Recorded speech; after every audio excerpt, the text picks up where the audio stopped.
Countdown for blast off. X minus 5, 4, 3, 2, X minus 1, fire.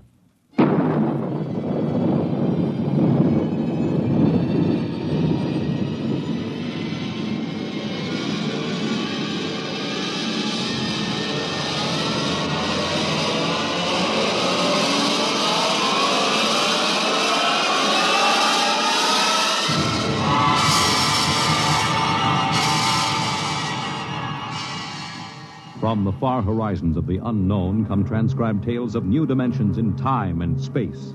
These are stories of the future, adventures in which you'll live in a million could-be years on 1,000 maybe worlds. The National Broadcasting Company, in cooperation with Street and Smith, publishers of astounding science fiction, presents X minus 1.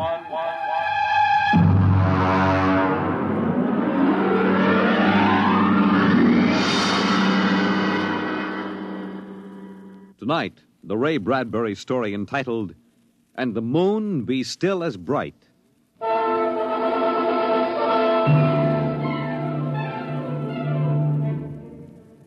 The first 3 expeditions for Mars left Earth in a mushroom of flame, arced through the atmosphere, and finally dwindled to tiny specks in the big eye of the Mount Palomar telescope, and then were lost to sight forever. The prearranged landing signals flashed back to Earth, and then the radios went dead. One after the other, ships had disappeared and were never heard from again. But still the rockets came. The 4th expedition emerged from the silent gulfs of space, angled down toward the floating red disk of Mars, down into an orbit as the order came to land. The last blast of the bow jets broke red against the blue desert sands, and the ship slid to a halt at the edge of a vast city that reflected the icy glare of the moonlight. For a while, all was still. All right, Parkhill. Open the airlock. Aye, sir.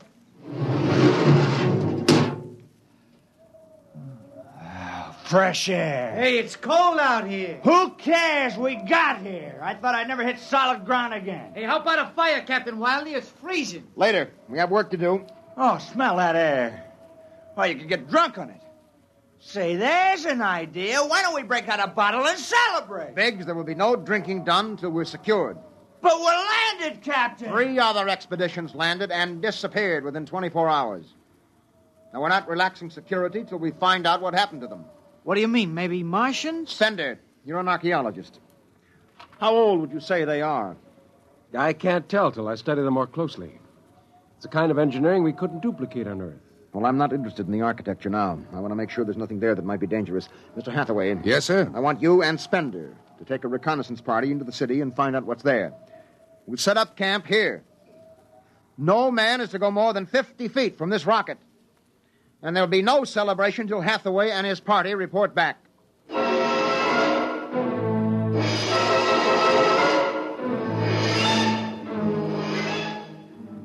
In the sea bottoms, the wind stirred along faint vapors, and from the mountains, great stone visages looked upon the silvery rocket and the small fire.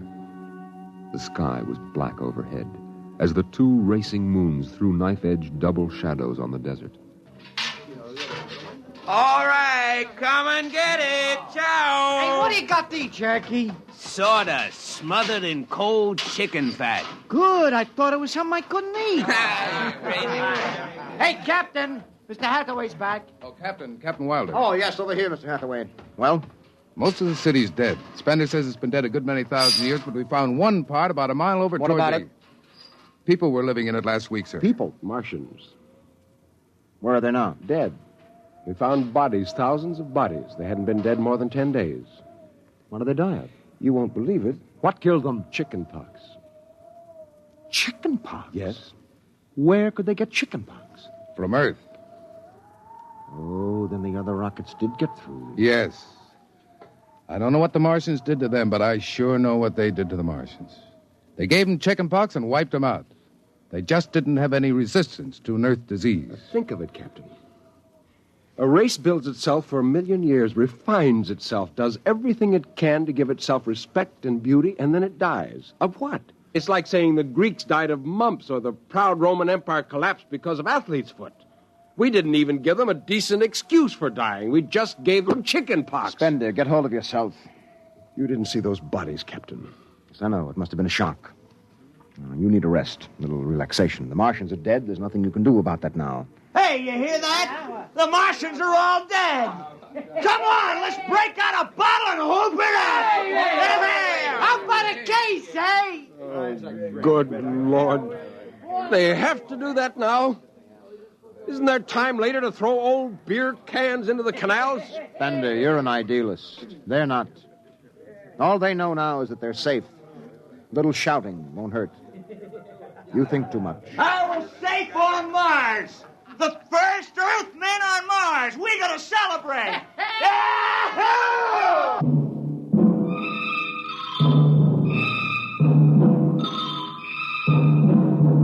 20 bottles were opened and drunk. The voices got louder. The earth laughs and shouts echoing across the empty Martian sands. Spender listened to the wind over his ears, cool and whispering. He felt the land getting cooler. The stars drew closer, very near. The air smelled clean and new. He looked at the cool ice of the white Martian buildings over there on the empty sea lands. Oh, what a woman! Oh. Hey, what do we do with these empty bottles? Save 'em, stupid. There's a 2-cent deposit. Throw them away! Hey, wait. How about that building? 2 to 1 on a buck. I can heave one right through that window. You're on. All right, here goes. Bullseye! Hey, double or nothing on the next shot. Put that bottle down, Biggs. Who's there, Mr. Spender? Stop smashing those windows. What's the difference? The planet's ours now. I guess I can do anything with it I want. Drop that bottle or I'll knock your teeth out. Yeah? Just watch me. I warned you, Big. Hey, come on. What's going on here? Spender! I hit him. He's crazy, Captain. He just walked up and slugged me. All right, Biggs. Spender, you come with me. Now, suppose you explain. What was the idea? The noise, the drunken brawl. Spender, the men are tired. This has been a long trip. And you have a different way of seeing things. Oh, I'm seeing things all right. I'm seeing how we'll ruin Mars. We'll rip it up and rip the skin off the way we've already ruined Earth. Is that why you hit Biggs? Yes. I couldn't stand the idea of them watching us make fools of ourselves. Them? The Martians. They're dead. They're all dead. But they know we're here. Doesn't an old thing always know when a new thing comes? We've come a long way to smash their windows and spit in their wine. Well, maybe you're right. But I'm still going to fine you $50 for that fight. Now, come on, Spender. Suck in your chin. We'll go back there and play happy.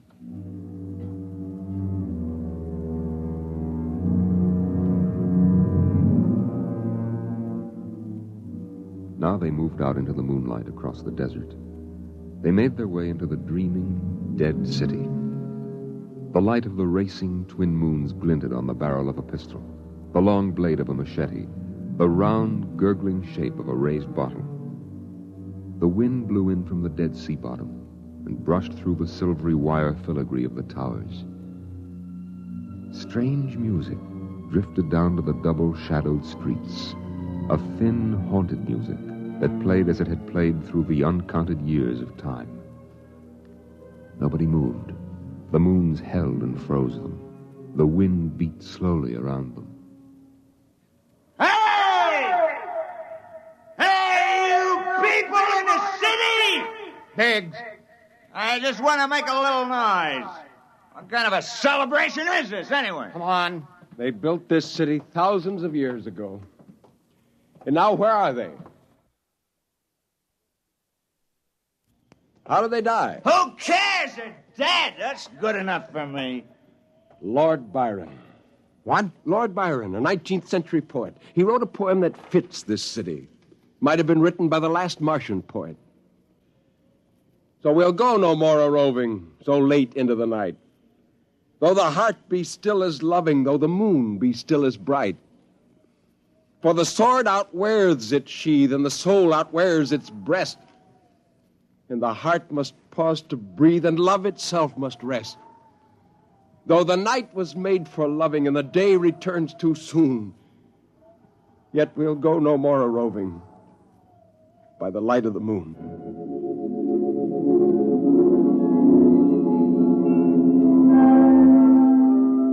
Without a word, the Earthmen stood in the center of the city.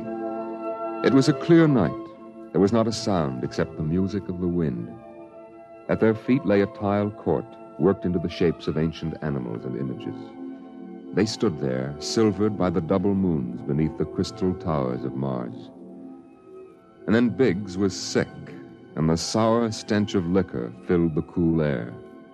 The men of Earth had come to Mars. And Spender turned and walked away into the city, alone in the moonlight, never once stopping to look back. It was a morning that might have been a Monday, or a Tuesday, or any day on Mars. Biggs was on the canal rim, his feet hung down in the cool water, soaking, while he took the sun in his face. Hey, what are you doing back here, Biggs? Didn't you go out with the search party? Yeah. I come back. I got a blister. Oh, yeah. What do you mean? Look, Cherokee, see that? Anyway, I had enough searching. 4 days hunting for that screwball Spender. Didn't find him yet, huh? Oh, good riddance. Oh, my feet. I'm going to soak them in the canal. If I was Wilder, I wouldn't worry about that nut Spender. Let him go. He's a cracked pot anyway. Well, he's a little foggy upstairs, I guess. Hey, why don't you take your feet out of that canal, Biggs? I gotta make coffee out of that water. Coffee? You call that stuff coffee? I had a motorcycle once that dripped grease that tasted better than that. Wait a minute, Biggs. Hey, look over there. Where? By that bush. There's someone there. Hey. It's him. Hey, Spender! Spender? He's coming over. Why'd he stay lost, that crazy jerk? Hi, Spender. Long time no see. Hello, Cherokee. I've been exploring some ruins. Oh, you and them ruins. You're like a dog in a boneyard. What's the matter? Why don't you just say something? Where you been? Up in the hills. What would you say if I told you I found a Martian? Oh, yeah? Where? Never mind. Let me ask you a question. How would you feel if you were a Martian and people came to your land and started to tear it up? Well, I know how I'd feel. I've got Cherokee blood in me. My grandfather told me a lot of things about the way they kicked the Indians around in the Oklahoma Territory. If there's any Martian around, I'm all for him. How about you, Biggs? They're dead. They're all dead. It's a good thing, too. Well, I found a Martian. Up in a dead town in the hills. I've been reading their books, and they're easy to understand. And I've learned their language. And then I found this Martian. And I brought him here, now. I don't see no Martian. I'm the last Martian.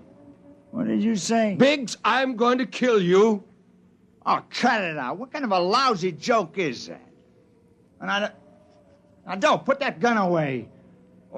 You're kidding, huh? Spender, you're... He's dead. You killed him. You can come with me, Cherokee. You're an Indian. You know how the Martians would feel. You can be with me in this. You killed him. You just killed him. He deserved it. You're crazy. Maybe I am. But you can come with me. Come with you for what? Go on, get out of here, you crazy murderer. Of all of them, I thought you'd understand. I thought you'd remember what happened to your own people. You get out of here, you crazy murdering... Don't reach for the gun! Spender.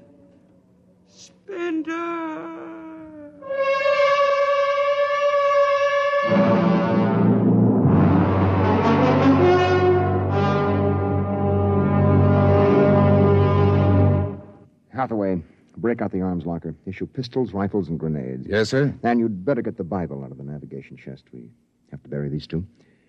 Parkhill, you start digging a grave, How about Spender? We'll have to go up in the hills and find him. Just let me at him with my bare hands, a crazy murdering louse. That's enough, Parkhill. The man is sick. He must be... Sick my eye. That's enough. Now grab a shovel and start digging.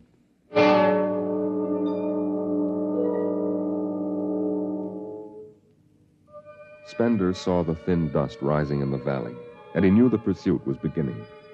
The sun burned farther up the sky, and the blue sand drifted lazily across the sea bottom below. He sat beside a quiet pool 10,000 years old and held a silver book. Through the house played the strange wind music of ancient Mars, and he heard voices whisper in his mind.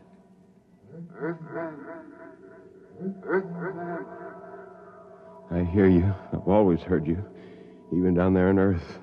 Run. No, I won't run. What's the use? Live, Earthman. Live. Live? What for? To see them tear down your temples and put up hot dog stands? Run. They've seen me now. They know I'm up here. Live. There's Wilder now. I've got him right in my sights. Kill, Earthman. Kill. Funny, he hasn't ordered them to use grenades. They could lob one right up here and blow me to bits. Yeah, maybe the captain thinks I'm too nice to be blown to bits. He wants my death to be clean. Just one bullet hole in me, nothing messy. And why? Because he understands me. Kill. The only one in the crew who ever did. Kill. Well, at least I can do the same for him. Just one bullet in his head, a nice clean death. All I have to do is pull the trigger and then... It's no use. I can't do it to him. Spender! Can you hear me, Spender? I hear you, Captain. What do you want? Talk! Truce! All right. Come on up. Leave your gun down there and keep your hands up.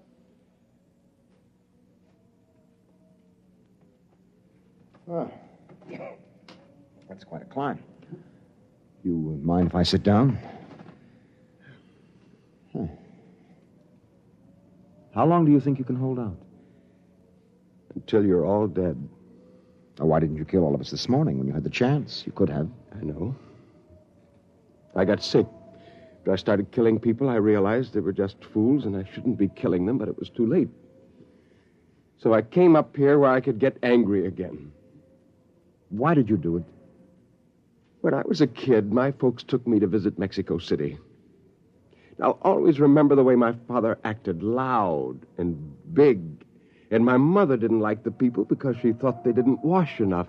I can see my mother and my father coming to Mars and acting the same way. Anything that's strange is no good to us. We aren't fit to take over this planet. But to kill two men. How would you feel if a Martian spit on the White House floor? You know, you haven't acted very civilized yourself today. I'll kill you all off, Wilder. That'll delay the next rocket 5 years, and then I'll kill them, too. And if I'm lucky, I'll live to be 60. And I'll meet every expedition that lands on Mars. Oh, I'll be very friendly. I'll explain our rocket blew up one day. And then I'll kill them off. I'll save Mars for half a century. And by then, maybe the Earth people will give up. And yet you're outnumbered. We already have you surrounded. In an hour, you will be dead. I found an underground passage that'll take me back in the hills, Wilder. I'll go back there. And then I'll pick you off one by one. We'll see. Well, it's a nice town you've got here, Spender. It's beautiful. I'd like to live here. You can. Join me. You're not like them. Why go back to them, Captain? I'll show you what a good life these people had. No, there's too much earth blood in me. I may even agree with you about all this, but that does not change what I must do. You won't stay? No. This is your last chance, Spender. Look, you're sick. Now come along with me quietly. No. One last thing. If you win, do me a favor. Try to see that they don't tear this planet apart. Right. And if it helps, just think of me as a very crazy fellow who went berserk one summer day. Be easier on you that way. I'll think that over. So long, Spender. Bye, Captain. Good luck.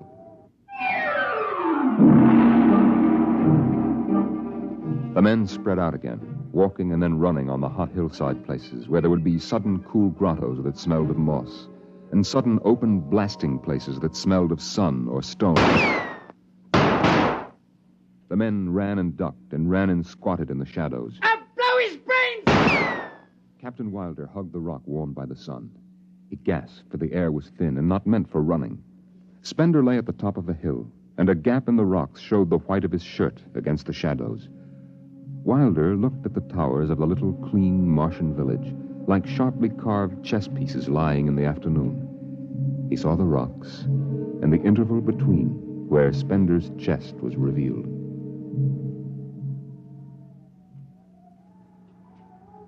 Go on, Spender. Get out. You've only got a few seconds to escape. Go on, get out of the caves. Come back later. You go now. I've got to win this. I've got to think that I'm right and pull this trigger. Go now. Get out. I'll get him! A slug in the head, I'll blow his bloody brains! No, Parkhill! Put down that gun. I'll do this myself. Spender. Why didn't you get out? Why? Why? Why?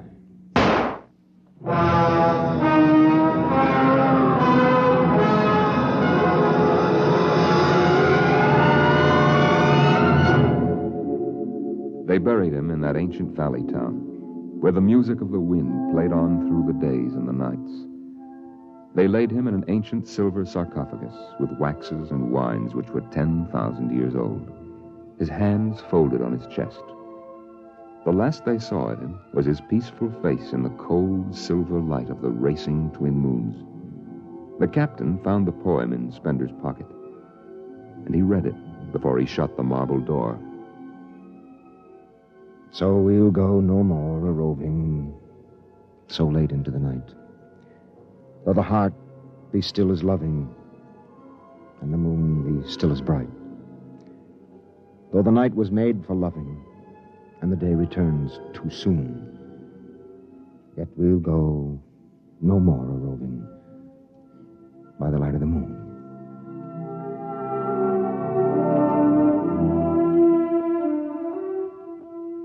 The next afternoon, Parkhill did some target practice in one of the dead cities, shooting out the crystal windows and blowing the tops off the fragile towers. Captain Wilder caught Parkhill and nearly knocked his teeth out.